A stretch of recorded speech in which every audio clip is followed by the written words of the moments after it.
lunch against all of us, so we will try to stay on time. Apologies, this is always a tough session coming after such a great session on workforce. I think aren't we all struggling to either upskill ourselves or get the right workforce on AI? So it's definitely a fact. Really privileged and humbled to be moderating this session. We've got a very diverse group out here and would love to pose some questions. But before that, just quickly wanted to kind of share a fun fact. While I represent Barclays, I don't know how many of you know, but in terms of standard financial services, Barclays does claim to be a 350-year-old bank. We probably, if we really count data, we might have a lot that we can't even find. The other fun fact that I would share is, speaking of innovation, right? Who all use ATM? Just a raise of hands, quickly want to check. Who all still use ATM? That's bad. Do you see ATM on the road back home? Yeah, that's a shift, that's a shift. Now, ATM, which used to be called cash teller machine, was actually invented by Barclays. I'm not trying to be bullish about it. 1967, you can Google it, ChatGPT, your favorite browser, but this is what innovation leads to. While the machine is still out there, the usage primarily has changed. It used to generate vouchers and only one particular currency notes. It has changed, obviously, its motive, and I think so is what AI is doing, and we're going to touch upon it a lot. Let me move on, right? It's a tough one. It's a battle of innovation versus compliance, always a hard topic for leaders. Maybe I'll start, Nishant, with you. You work for a buy-side firm, always trying to meet the alpha, and your role as AI officer, it's really a new CXO position. So I'm sure there's a lot of demand to deliver. What's your philosophy? What's your approach to keep the innovation alive, while at the same time you know there's a very fast changing regulatory landscape out there to keep eye for? Yeah, thanks, Aman, and good afternoon, everyone. So we'll make it quick, and we want to add value in every line that we say because there's lunchtime coming up.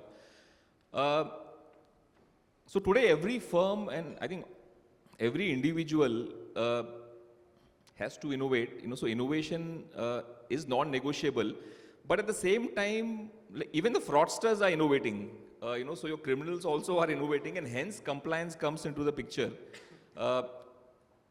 So what do you do? So to innovate as a firm, like whether you are in say mutual fund or for any firm, it's really the question of like how do you handle it systematically? So there is a rush towards AI, Gen AI. So every CTO is coming out with a chatbot.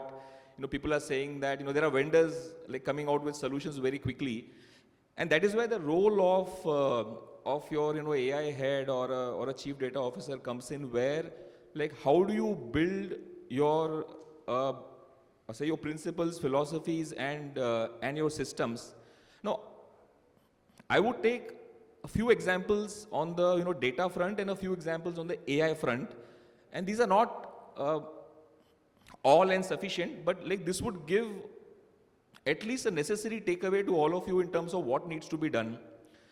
So first is like AI is all about data, so a good understanding of data is very important in terms of data classification, what data is sensitive, critical, and PII. And this is not just domain knowledge, because you may have business people with very good understanding of the domain, but then if you break it down into data or the business process, that's a different skill. And hence, there are, so the topics that I'll talk about will require skills which is just beyond your technology and domain, the way we divide within our industry and media, like either you're a coder or you're a business SME, but there are a lot of skills in between where like how do you classify your data, how do you understand like what is your golden source or say the single source of truth for your data. Like within a firm you have the same data stored at multiple places, who is the owner of your data, that's very important. Do you want your data to be lying at multiple places? So if it's customer data, that's the biggest risk. So your risks to compliance starts from there in terms of understanding that do you need a data lake, so that you can control access and you can also control AI on top of it. So these are 3 or 4 things in terms of data classification, your data ownership, your single source of truth, your data lake, which are very important, which we skip and we overlook. Now, when you come to AI and Gen AI, the question is like AI also needs document, which is also data. So we have data engineers, but we don't have document engineers. Like as a discipline that needs to be established, it's a totally different industry of its own. How do you get, say, what is your like raw store of documents? What is your transformed stores? Because these documents would lead to all your Gen AI solution. Like where do you store your documents? And your data is not just financial data, it is also your document data, which probably we overlook. So that's the part. And then what are the tools? Like say, for example, like you need to have some principles that you're not going to use a free license. So we don't use free license of say Chat GPT because there, like you have no control in terms of if your data is being used for model training. So we only look for say enterprise solutions. We pay for it. At the same time, like don't give it to all. These days I see people say that I've given 400 Gemini license to my firm. Everybody is using Copilot. We have a chatbot. Don't go for those like short wins. Because you overlook your foundation in terms of data and AI. You also have to look into that whether you're going to build your AI in-house or like you're going to build it say, along with a partner which is going to give you some accelerators, or you're going to leverage a partner solution. So there are many levels in which you can engage AI like within your organization. And today everybody is selling AI.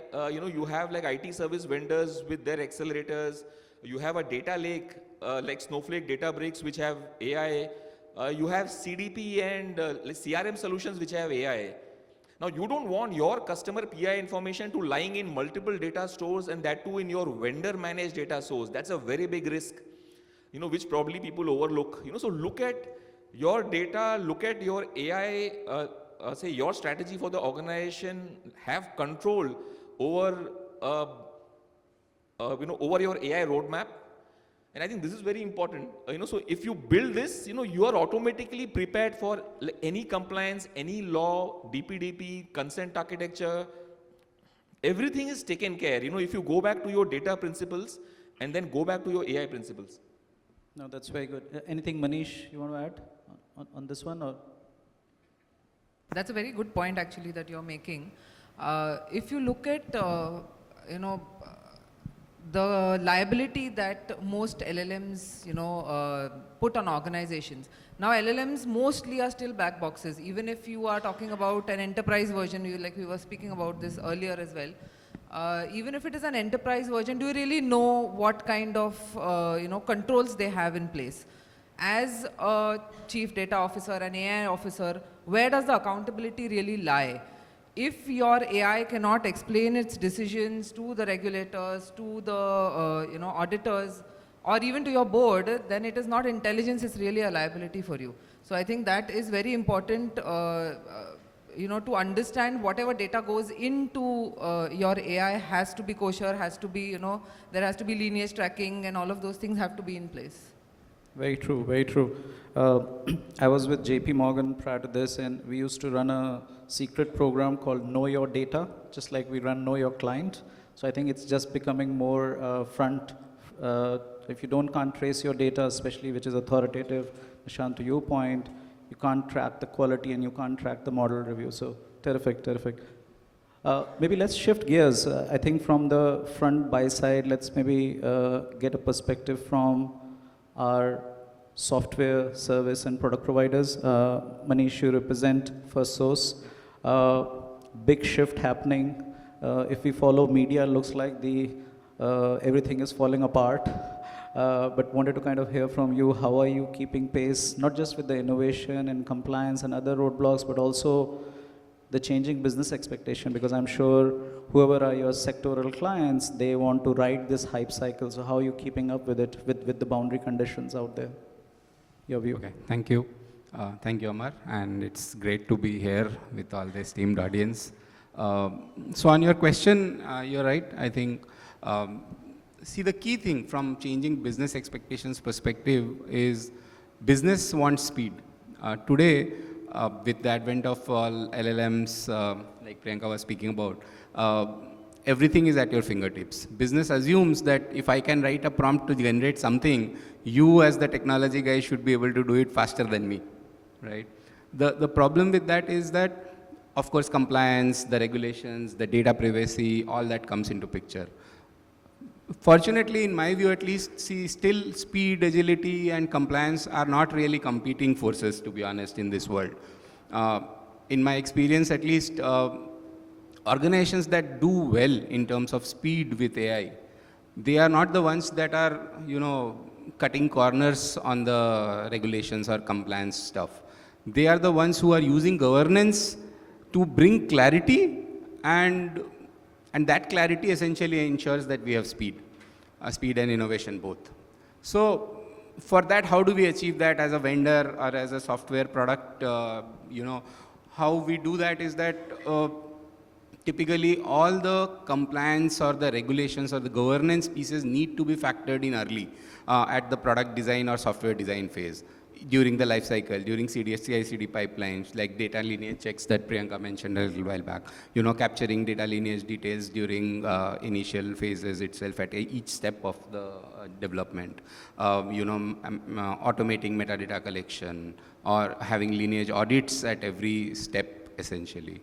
Having bias testing, or adversarial testing, so that we ensure that data is protected. So as I was saying, that while speed is of this, data is even more important from a privacy as well as a security perspective. You have policy as a code concept, where when we use that, the regulatory constraints, they travel with the code. That does not mean that it is, so to say, hardwired into the project or in the software, but it has to be as part of a framework that can take, global and regional regulations like DPDP or GDPR into configurable frameworks, so that it can be deployed at various locations without having to change too much. Or you have, the fairness testing aspects, where you get into all of this. Net, the overall factor here is that compliance now, as part of software development, is obviously not a checkbox, right? Organizations that do well will take this as part of their life. They will take this as part of their initial design, and only then it will succeed, because customers today trust only those vendors who have built trust by having all these measures in place of data security as well as privacy. So yeah, that's it. That's interesting. I think there's a big, what we call sometimes shift left. Earlier, when whoever were in software development, we used to have a very linear way of build out, testing, compliance, audit used to show up at the party very late. I think there's a huge shift happening, that they are more proactively engaged, so they can challenge, check based on compliance regulations. So you're absolutely right. Thank you for that note. Yeah. So actually, like, you're right. See, it's not, I mean, many, I've seen in some organizations that, see, compliance or security checks are a post-launch or a near-to-launch add-ons. That cannot happen now.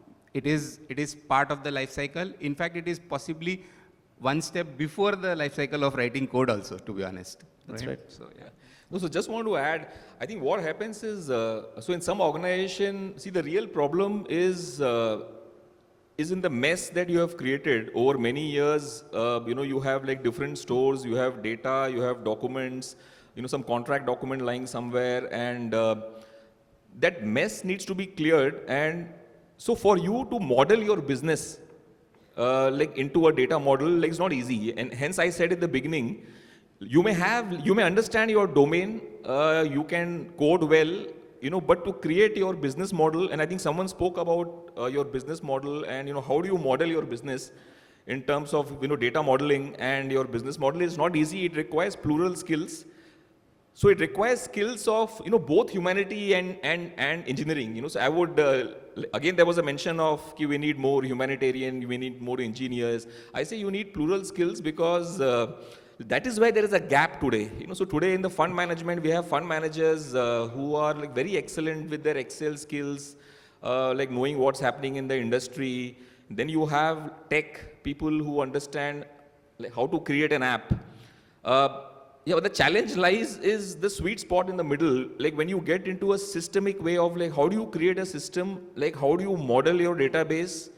If you go back to your like traditional data modeling skills in terms of star schema, like dimensional model, like what is your facts and dimension. Now that requires both business and tech skills, which we lack. And then now you bring in data science where, so you have data scientists like who create features for, their model. Now those features, like who owns those features? So there is a gap like between someone who has risen up being a data scientist but not a data modeler, and then someone who has done data modeling but doesn't understand data science. And then there is a tech person who has built an app but doesn't like understand modeling. So as you see, there are various roles within an organization, and you have to map your organization, your domain, model your database, which includes even your features that your data scientists will create. That is where today people are not able to do it, because you have singular skills. The way we have defined within our industry, you are a CA, you get into fund management, you are not taught to think systematically, or you're an engineer, you get into coding, but you're not taught to model your business. So you don't have those people in the middle, where you need someone to declutter the noise within your organization, get rid of data which is not required, have relevant data at one place, you are able to control, manage, you will stay compliant. So that's the skill gap. When you were saying mess, I was hearing data mesh. I don't know how many of people have built data mesh architecture in their platforms, but that was definitely a term we were using for data products. All right.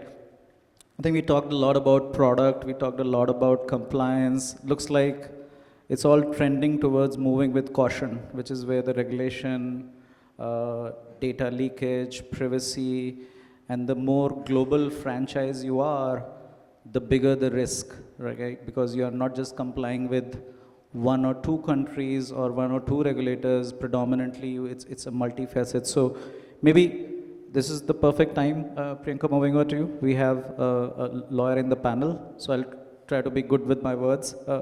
How is Aditya Birla, or your perspective, when it comes to these very fast changing regulations? I think regulators are also getting very conscious and careful about data, especially customer privacy, breach, which leads to trust based on which industry you are. How are you looking at as a data privacy protection officer? What's your perspective? So, like we've heard before in the sessions before ours as well, AI is no longer experimental now. It is fully operational and being adopted by all organizations. It is used for making decisions in finance, HR, customer experience, and so on. But what is important is that the data that goes in. So today we talk about data as in AI data being oil, but oil spills are still messy affairs. So we have to ensure that that is taken care of. For that, now we look at governance frameworks. So the conversation is now moving from technology towards technology governance more. We look at governance frameworks. There are varied laws, around the world, especially for global organizations who have to comply with, EU Data Act, and there are certain sectoral laws in the US as well. India is predominantly sectoral. So the approach that we like to take is more of a principle-based approach rather than a prescriptive approach. You need to have a harmonized mechanism by which you can, comply with these regulations on the principle-based approach. It cannot be a country checklist that, you are complying with certain provisions in a certain country. Especially given that AI is cross-border, it is, cross-jurisdictional. You cannot restrict it to certain geographies. It is very important to have a harmonized approach towards compliance. You look at, bias mitigation. This is not even an ethical issue anymore. It is more of a regulatory issue when you look at employment laws, labor laws, you look at, antitrust. Recently, Amazon had an issue with the FTC because of the antitrust implications of the algorithms that they were using. Also, there were, some, AI used for employment related purposes where the AI was actually downgrading certain applicants because of the word women used in the application. It could be, women's chess club, women's, women's clubs in their colleges and all of those. So those applications were downgraded because the data that was used was predominantly male. So these kind of issues give rise to real regulatory concerns which can have action on the organization. At the end of the day, what do we want? No matter how much data we crunch, the business wants to know what is the bottom line, right? So it is not only about creating value, it is also about notional savings in terms of the cost of compliance versus the cost of non-compliance. And I think that is how we like to pitch AI governance and compliance to our board, our leadership. It is not just about being a driver in terms of a market USP. Like he also mentioned earlier, today it is not so much considered as a USP in the market, but the cost of non-compliance can really hit a lot of bottom lines in the process. So I think a harmonized approach towards compliance is very important, and ensuring that we follow principle-based approach rather than waiting for a regulation in India to come in. Thank you. Anything, Manish, or Nishant So on this? just one thing, I think what Priyanka mentioned, and that brings one key aspect here is that, see, for the regulatory pieces, bias detection and all, see, the explainability in anything that we do becomes very critical, especially from legal regulatory perspective also. So explainability audits at every step, every run, every model version is becoming critical. It is critical essentially.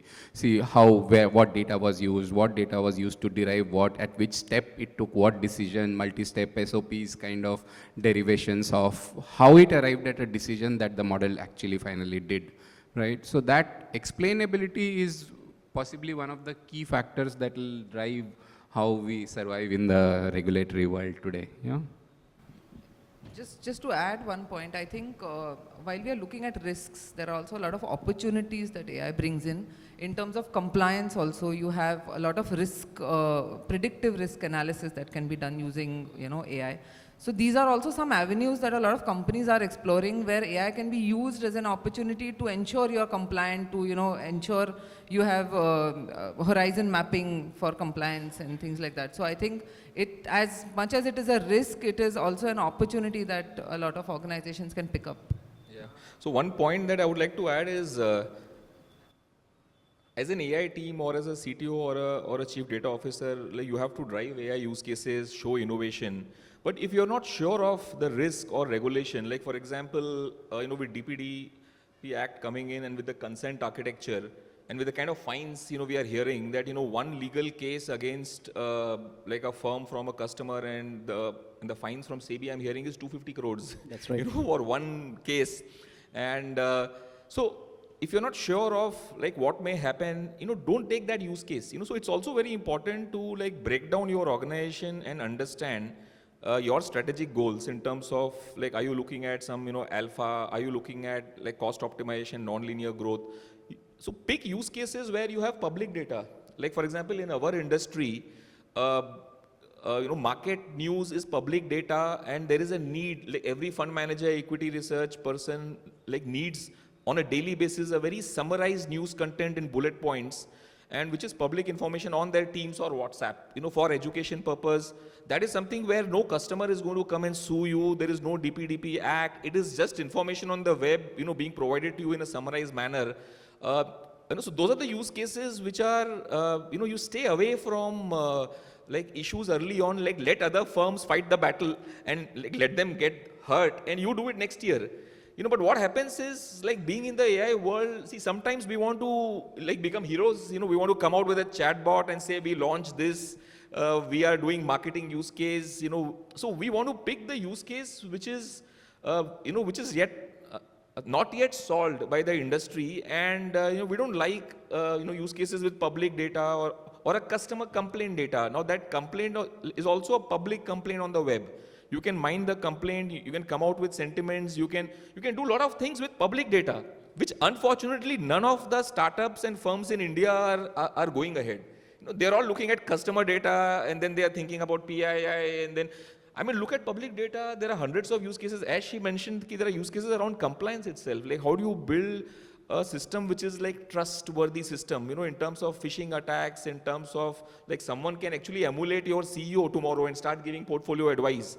How do you track them on the web? How do you like protect your brand, your reputation? Now those are use cases with public data. Unfortunately, no startup today has built a GenAI solution on public data. They're all building solutions on customer data, and that is where somewhere we are going wrong in terms of picking the use cases in your industry and domain. If you look at healthcare, there's a lot of public data about hospitals, your doctors, their ratings, so there can be some firm which just like prepares that as a summarized tool. Or in our world, we are looking at like summarized like information for stocks, equity market, gold, so there is a lot of like, the fortune is there in public data, but unfortunately we are chasing, customer data, and somewhere I think we're not making the right choices. I think if you still want to be heroes and look at, customer data and all of that, you need to keep in mind, I've seen in a lot of places, the AI officers or the data officers, they all work in their own environment, in their own silos. So what is important is cross-functional collaboration. You need to bring in your legal, your compliance, because not everybody, like you mentioned earlier, data science. So not everybody has all the expertise. You need to have a cross-functional team that can help you analyze these risks and mitigate them, and so that you can innovate with compliance by design, like privacy by design. You can have security by design. You can have compliance by design as well. So that is something you need to keep in mind if you are exploring restricted databases or customer data and other such confidential information. Awesome, thank you. I think this war of innovation versus compliance, the convergence can possibly continue to the lunch also. But with the limited time we have, maybe a last closing remark from every one of you with regards to and maybe a more practical advice to the broader sort of audience, or a thinking in terms of if you were to put a particular budget, whatever budget you manage, how are you distributing that between, do you want to be first extremely compliant, or do you want to first innovate, have that bit of risk, and then allow the compliance to catch up, because both are sort of moving targets. I know this is off script, but I thought if you have time, so I'll ask. No, so in the world where we are in and in the industry that I am in, see, we are all looking at quick wins. I spoke about compliance all along, but I will end with, see, you need quick wins. I cannot, tell my leadership or my board that, I'm building a foundation, I'm building a compliant architecture. There's no budget, there's no patience, there's no room. So you need to show the quick win, and the quick win has to be shown every month. There needs to be a launch, some product launch. The only choice we can make as, like, probably the only person in the firm, I think all of us, who understand all the disciplines of data, tech, AI, business. So the only choice we have is we can build a very systemic architecture while like delivering the quick wins for your board and customer. That's the trick. If you're able to do that, you will stay compliant. But if you're not able to build a very long-term systemic architecture and you're just like playing around with quick wins, you will have a 250 crore fine like sooner than later. So incremental trust and then build a resilient infrastructure. Yeah. So my take is slightly different. While we do go for quick wins, but especially in my industry where we are dealing with customers more than for our own needs. See, as I was saying earlier, the frameworks that we use to define or design our software, they need to be in parallel at least, if not ahead of the curve. In fact, and it has yielded good results, to be honest. For example, in one of our large, I was speaking about it earlier, healthcare customers, for example, we were actually able to cut down almost 3 times the effort that an individual spends on each document processing simply by not improving the AI model accuracy or anything, simply by providing a reasoning section in the same page. What now it happens is that now the human, whenever it comes to human for review, the human in the loop piece, he is able to see why AI model is predicting what it is predicting. And it has cut down the time that he needs to spend on each document by a third. It has become a third. So sometimes these quick wins, or rather the framework, the compliance issues or the compliance pieces, it may look like a lot of work, but the results that they yield, sometimes even in the short term, they far outweigh what we actually spend ahead. So in my view, yes, at least parallel or before. Thank you. Priyanka? So I think for me, the key is proportionality over paralysis. You look at the government, why do you think in India we don't have an AI law? We took 5 years after the EU to have a data privacy law in place. It is because we want to promote innovation. And I think we should take the same approach as organizations in India, principle-based approach instead of a prescriptive approach. We see the government has released guidelines, for most of the industries. Some highly regulated industries definitely have, some regulations in place. But the general approach that the government has taken is of a principle-based approach instead of a prescriptive approach. So I think that balance has to be struck even as organizations, instead of looking for 100% compliance. So in the compliance world, they say there's nothing like 100% compliance. So instead of going that way, we should take it on a risk-based approach, where you should look at the kind of data that you're evaluating. If you are looking at publicly available data, there's a different approach you take. If there's something that is more sensitive in nature, there's a different approach that you take. So this proportionality is very important when we look at compliance with regulations or in general AI governance in the industry. Thank you. Awesome. Great views. I would just like to sum it up by using an analogy from maybe F1, Formula One. Any takers?